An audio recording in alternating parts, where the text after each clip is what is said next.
doña Inés Roca Burdiel, que su conferencia se titula Fernando de Alarcón, señor de Valera, hijo del señor de Alarcón y doña Juana de Nápoles. Inés es graduada en Arqueología y con un máster en Patrimonio Histórico escrito. Actualmente lleva a cabo su tesis doctoral sobre epigrafía medieval en el Departamento de Ciencias Historiográficas de la Universidad Complutense de Madrid, donde además colabora en las actividades docentes de su facultad.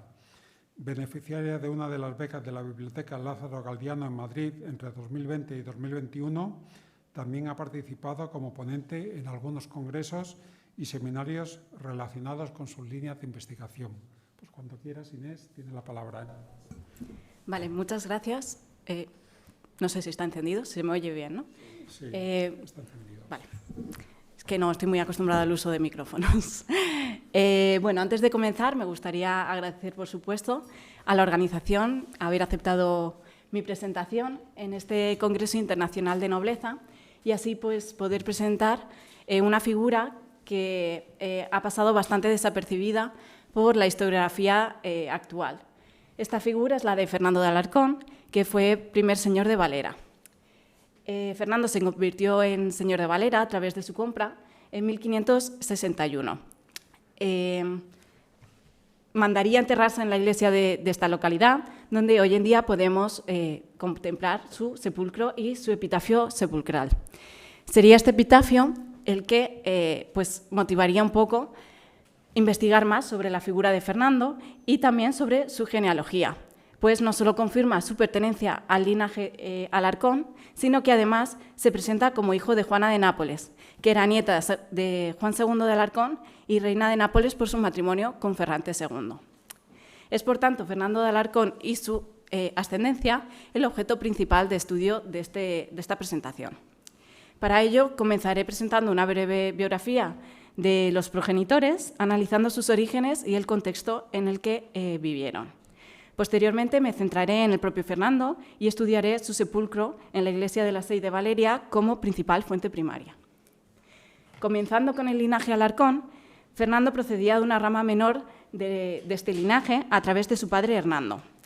Tradicionalmente se considera que la casa Alarcón se remonta al personaje de Fernán Martínez de Ceballos, que era el conquistador de la villa de Alarcón en 1184, y quien cambiaría su apellido en honor de este hecho.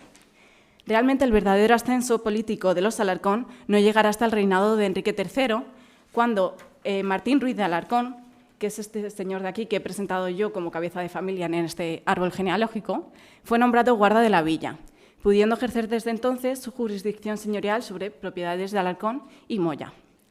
No obstante, a mediados del siglo XV, el futuro del linaje era incierto, pues bajo el señorío de Juan Pacheco, primer marqués de Villena, se perdieron gran parte de las propiedades familiares, lo que, unido a la muerte del cabeza de familia sin descendencia directa, hizo que el mayorazgo se fuera fragmentando. En este contexto, las únicas ramas del linaje que desarrollaron procesos de promoción social fueron aquellas que supieron encumbrarse a través de sus hazañas militares. Y este fue el caso de Alarcón y de sus tíos aquí presentados, Pedro y Martín. Hernando era hijo de Diego Ruiz de Alarcón y su segunda esposa, Isabel de Llanes y Santoyo. Desde su juventud presentó una gran inclinación por el ejercicio de las armas, comenzando su formación junto a su tío, Pedro de Alarcón, en la Guerra de Granada, pasando tras la muerte de este al servicio de su tío Martín, y junto al cual llegaría en 1495 a Italia. Allí participaría, bajo las órdenes de Gonzalo Fernández de Córdoba, en la Segunda Guerra de Nápoles, que se desarrollaría entre 1501 y 1504. Su participación en las principales batallas del conflicto le valieron el título honorífico de señor, pasando a ser conocido desde entonces como simplemente el señor de Alarcón. Asimismo, sería nombrado como gobernador de Taranto y de Calabria. En 1510, tras haber regresado a Nápoles, por orden expresa de Fernando el Católico, Hernando tomó parte en la conquista de Bujía y Trípoli en el norte de África, pero no tardaría en volver a Italia participando en los sitios de Bolonia y Rávena, donde sería hecho prisionero por el duque de Ferrara. Liberado poco después, continuó al frente del gobierno de Calabria en los siguientes años. Bajo el gobierno de Carlos I, Hernando destacaría por haber sido el encargado de custodiar a dos grandes personalidades durante su cautiverio, el rey francés Francisco I y el papa Clemente VII. En 1525, los ejércitos del emperador y las tropas francesas se enfrentaban en Pavía por el poder del ducado de Milán, concluyendo la batalla con la victoria de Carlos y la captura de Francisco. El monarca francés fue puesto entonces bajo la custodia de Hernando, quien lo mantuvo cautivo en Madrid, primero en la Torre de los Lujanes y en el Alcázar Real después, hasta su liberación tras la firma del Tratado de Madrid.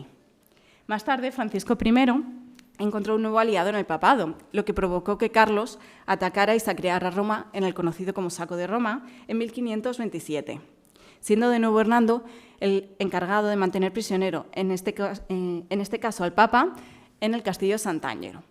Es entonces cuando Carlos nombra a Hernando como teniente general de los ejércitos de Italia y capitán del ejército del Reino de Nápoles, así como le concedió el gobierno del castillo de Castelnuovo y el marquesado de Valle Siciliana.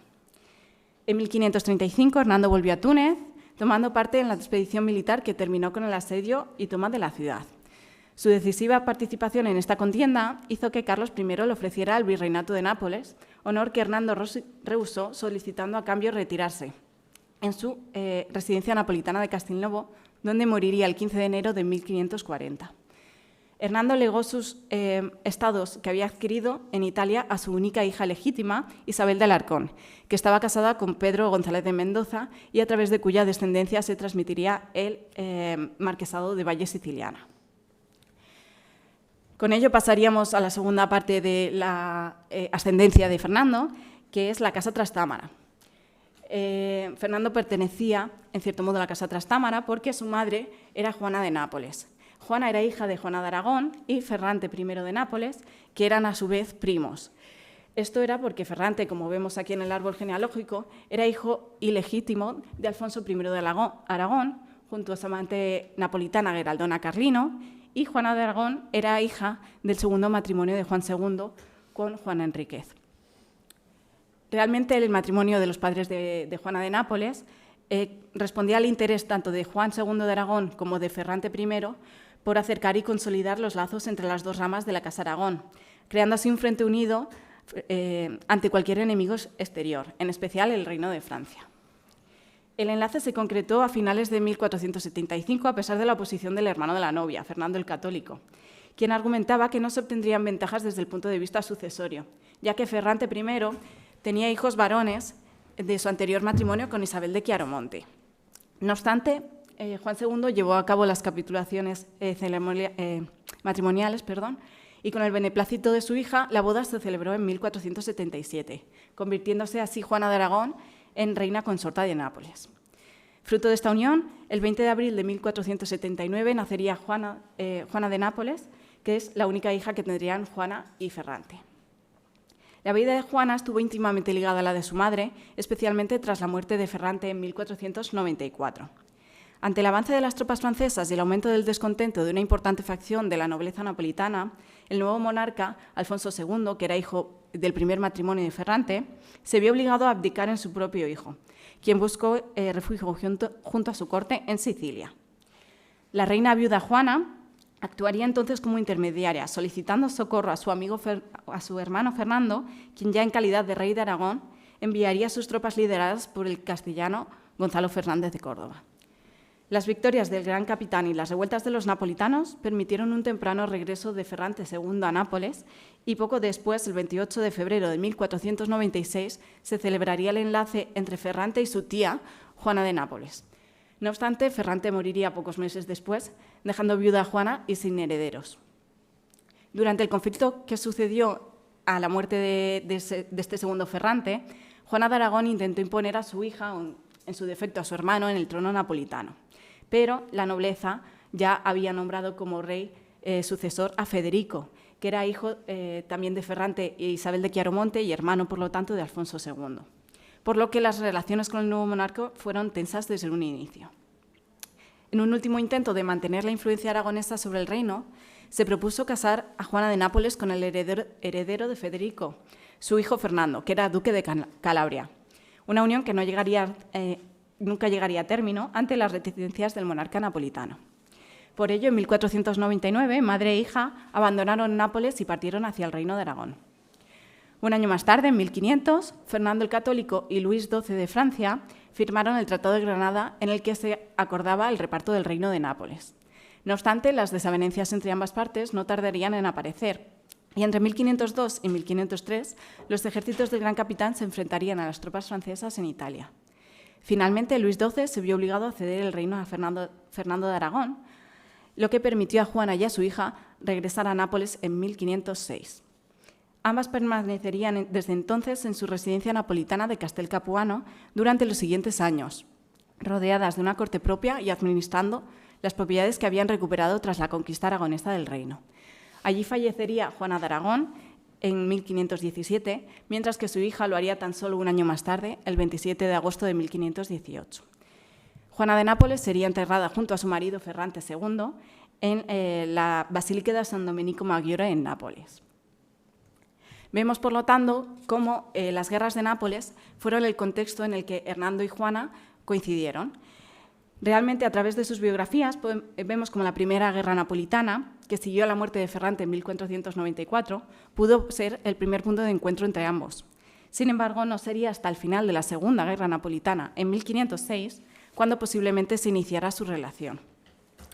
En este momento, Juana regresaba de su exilio en la península ibérica y se establecía junto a su madre en su residencia napolitana de Castel Capuano, mientras que Hernando permanecía en Italia ejerciendo como gobernador de Calabria.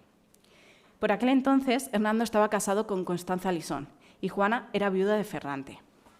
Fernando nacería hacia 1510, momento en el que Hernando se vio obligado a abandonar Nápoles para participar en la Guerra del Norte de África, y Juana está a punto de ser comprometida con Carlos III de Saboya.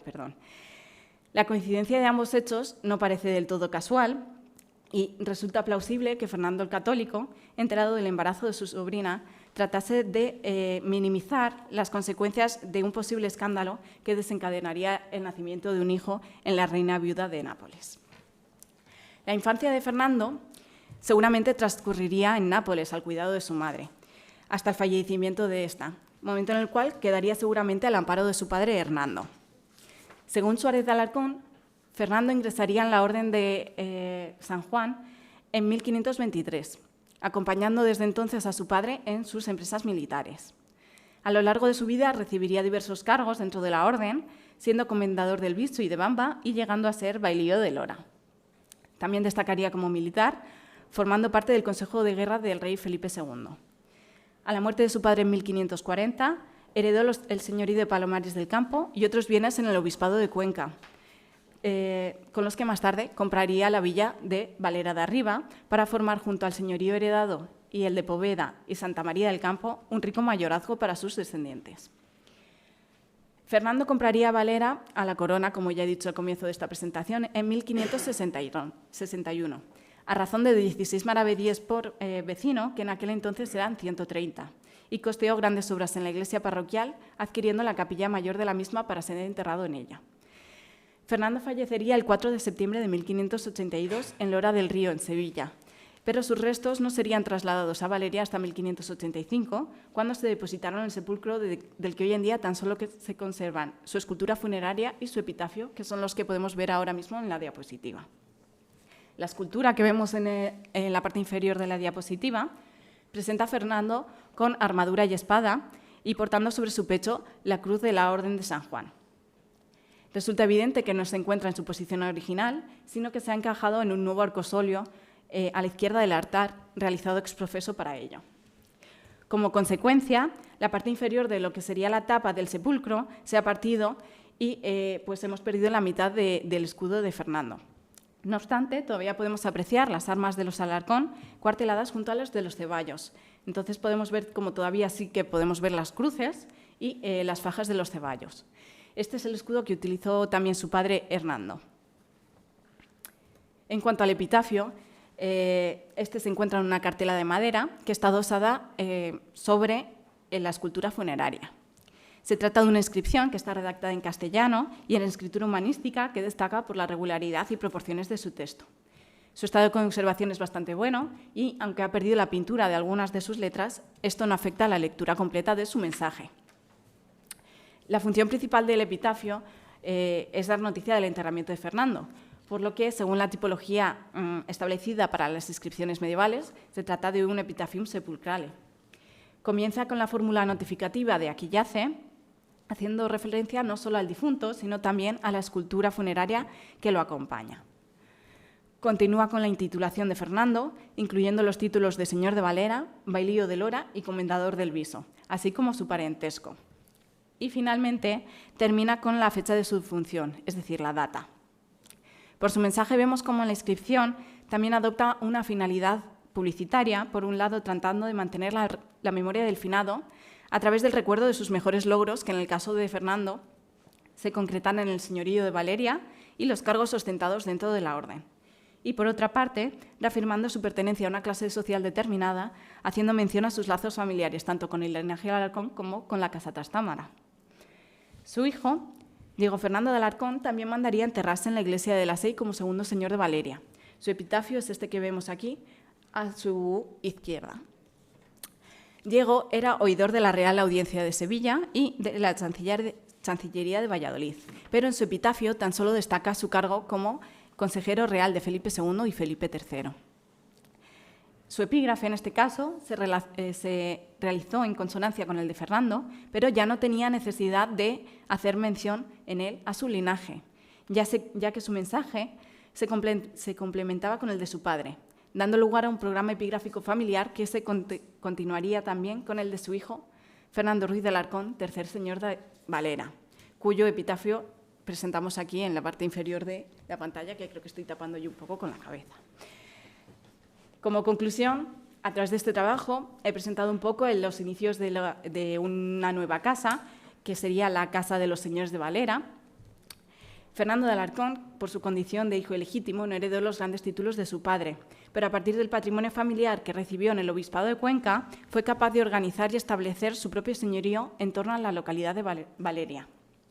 Como era costumbre, adquirió un espacio destinado a su enterramiento dentro de la iglesia, estableciendo una tradición que sería continuada por sus sucesores. El monumento funerario de Alarcón, que consta de escultura, escudo y epitafio, se convirtió en un verdadero programa propagandístico. Por un lado, la escultura indicaba la pertenencia de Fernando a la Orden de San Juan mediante el uso de la Cruz de Malta, mientras que el escudo muestra las armas de la familia de Alarcón. Por otra parte, el epitafio no solo nos ofrece los títulos que ostentaba Fernando, sino que también nos informa sobre quiénes fueron sus progenitores. Su pertenencia al linaje Alarcón quedaba asegurada como heredero de su padre en sus estados castellanos, pero no por ello quiso Fernando desdeñar su ascendencia real, aunque no fuera hijo legítimo, pues reconocer a Juana como su madre añadía prestigio a su propia persona. La historia de Hernando y Juana no había sido nunca estudiada muy en profundidad, seguramente por los pocos datos que existen sobre la vida personal de Hernando y la ausencia generalizada de información específica sobre la vida de Juana. Por esta razón, en este trabajo nos hemos acercado hasta estos dos personajes a través de sus biografías para tratar de contextualizar un poco el nacimiento de Fernando. Nacido fuera del matrimonio, Fernando creció entre un ámbito militar y un ámbito cortesano, adquiriendo de cada uno de ellos cualidades que le permitirían forjarse un nombre propio en los inicios del cambio de era, pasando a la historia como el señor de Valera. Y con ello acabo mi presentación y quedo a su disposición por si queda algún minutillo y tienen alguna duda o pregunta.